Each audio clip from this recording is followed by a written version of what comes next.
આપણા બધાની સાથે એવું થયું છે કે અમુક લોકો આપણી સાથે ન જોઈતા જ અણગમો વરી લેતા હોય છે, બોલવાનું બંધ કરી દે, કંઈ પણ જાતની નારાજગી દર્શાવે, પણ શું વાત છે એવી આપણને કોઈને ખબર હોય નહીં.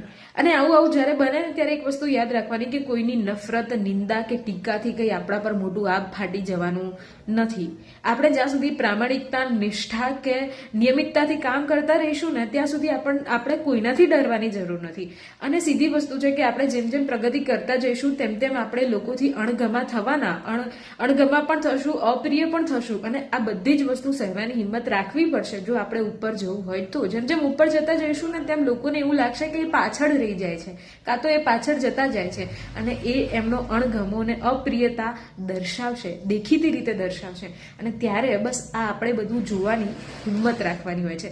આપણે અહીંયા જન્મ કોઈની લાયક બનવા માટે કે બધાને ગમતા રહીએ એના માટે નથી લીધેલું. આપણી ફરજ પણ નથી ને આપણી જવાબદારી પણ નથી.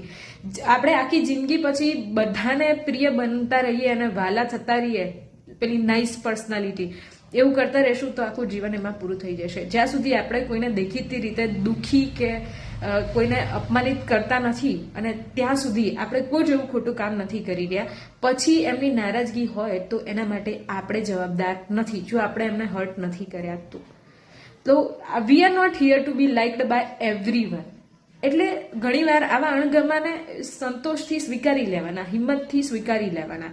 અને મેં આ વસ્તુ બહુ જ ક્લિયરલી શીખી છે, કારણ કે મેં બહુ જ ફેસ કરી છે મારી લાઈફમાં. લાસ્ટ 1.5 વર્ષ બહુ જ ચાલ્યું છે અને નાઉ આઈ એમ એટ સ્ટેજ કે હવે મને ફરક આ બાબતથી નથી પડતો. પણ આ તો ફરીથી એકવાર આ વસ્તુ મારી નજરે આવી એટલે ફરી एक वीडियो में ये था हर रोज का एक किस्सा भाई यामिनी में आज का किस्सा. मिलता है अगले वीडियो में, तब तक के लिए stay tuned, stay connected with me.